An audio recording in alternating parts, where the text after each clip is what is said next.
नमस्कार दोस्तों, आज हम बात करेंगे न्यूजीलैंड स्टूडेंट वीज़ा ऑप्शंस के बारे में। बिकॉज ऑस्ट्रेलिया इस टाइम पे पता है कि कितना वीज़ा सक्सेस रेशियो चल रहा है मार्केट के अंदर। हम ओवरऑल की बात करें तो ऑस्ट्रेलिया सिर्फ क्रीम स्टूडेंट्स को उठा रहा है, उसके बाद वीज़ा सक्सेस रेशियो 50-60% ही ओवरऑल है। बिकॉज ऑस्ट्रेलिया में अभी बहुत ज़्यादा सिकनेस है वीज़ा को लेके, प्रोफाइल्स को लेके, जीटी को लेके। बहुत सारे ऐसे स्टूडेंट्स हैं जो ऑस्ट्रेलिया ही टारगेट कर रहे थे पर एट द एंड रिफ्यूज़ल हो गया, जीटी क्लियर नहीं हुआ। तो उन स्टूडेंट्स के लिए बहुत अच्छा ऑप्शन है एक New Zealand student visa. Because New Zealand student visa की सबसे बड़ी जो एक बात है वो ये है कि आपकी जो फीसेस होती हैं वो आफ्टर वीज़ा जाती है। जी हाँ, आपको आफ्टर वीज़ा फीसेस पे करनी होती है न्यूजीलैंड में, क्योंकि न्यूजीलैंड का जो सिस्टम है उसमें आपको फाइनेंशियल्स जो है, आप जो भी फंड दिखा रहे हैं वो आपको पहले दिखाने होते हैं। तो इस वीडियो में हम बात करेंगे कि न्यूजीलैंड स्टूडेंट वीज़ा की प्रोसेस क्या है। बेसिकली जब हम न्यूजीलैंड स्टूडेंट वीज़ा की बात करते हैं तो सबसे पहले आती है कि एलिजिबिलिटी रिक्वायरमेंट्स क्या हैं।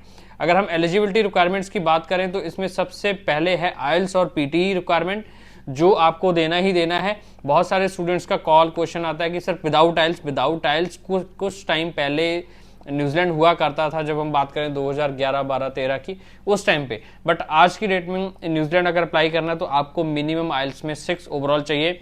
चाहे आपने 12th किया है, चाहे आपने ग्रेजुएशन किया है, चाहे आपने मास्टर्स किया है, उनकी सिंगल रिक्वायरमेंट है 6 overall, not less than 5.5। Same PT में आपके एज इक्विवेलेंट टू 6 होने चाहिए, 53, 52 होने चाहिए ओवरऑल, और नॉट लेस देन 50 है तो आप न्यूजीलैंड अप्लाई कर सकते हो। देन सेकंड आता है एकेडमिक रिक्वायरमेंट्स। एकेडमिक रिक्वायरमेंट्स की हम बात करें तो गैप एक्सेप्टेबल है न्यूजीलैंड में। अगर आपने ग्रेजुएशन किया है तो 4 to 5 ईयर्स का गैप एक्सेप्टेड है, 12th किया है आपका 3 ईयर्स तक का गैप एक्सेप्टेड होता है। देन आता है परसेंटेज रिक्वायरमेंट की, एकेडमिक्स मार्क्स, एकेडमिक पोर्टफोलियो क्या है। अगर हम एकेडमिक्स परसेंटेज और मार्क्स की बात करें तो आपके अगर 45% से ऊपर मार्क्स हैं, चाहे वो ग्रेजुएशन है चाहे 12th है, आपके लिए ऑप्शंस बहुत सारे हैं न्यूजीलैंड में जिसमें आप अप्लाई कर सकते हो। देन आता है फाइनेंशियल्स रिक्वायरमेंट। फाइनेंशियल रिक्वायरमेंट सबसे बड़ा कंस्ट्रेंट रहा है न्यूजीलैंड स्टूडेंट वीज़ा में। हालांकि अभी स्टूडेंट वीज़ा थोड़ा सा लीनियंट है तो रिक्वायरमेंट्स भी थोड़ी सी लीनियंट है फाइनेंशियल्स को लेके।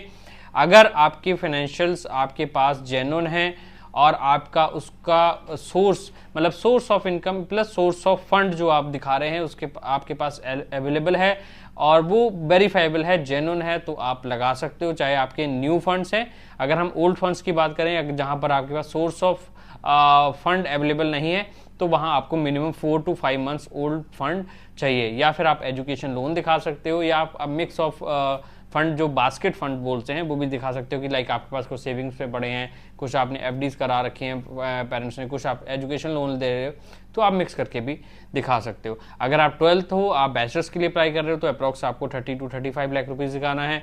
अगर आप मास्टर्स के लिए अप्लाई कर रहे हो तो अप्रॉक्स 20 to 25 लाख रुपीज़ दिखाना है। तो सबसे पहले आप जैसे ही ऑफर लेटर मंगाते हैं, अपनी पीसीसी कराएंगे, मेडिकल कराएंगे, फाइनेंशियल डॉक्यूमेंट्स रेडी करेंगे, देन आप अपनी ऑनलाइन वीज़ा अप्लाई करते हैं।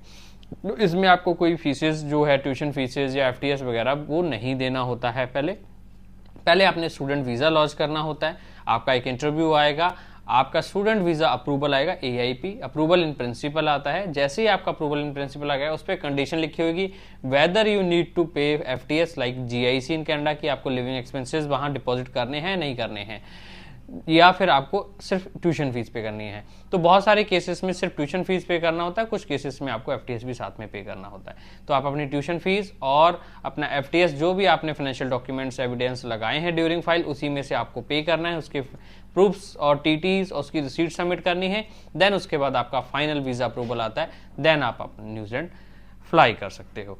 तो ये बहुत अच्छा ऑप्शन है आज की डेट में न्यूजीलैंड की। अगर हम बात करें तो वीज़ा चांसेस 100% हैं, लीनियंट रिक्वायरमेंट हैं, और उन बच्चों के लिए खासकर जिनका ऑस्ट्रेलिया नहीं हो रहा है, ऑस्ट्रेलिया ही जाना था, या आपका जीटी डिक्लाइन हो गया है, ऑस्ट्रेलिया रिफ्यूज़ल हो गया है, गैप हो गया, तो उनके लिए न्यूजीलैंड एक बहुत अच्छा ऑप्शन है।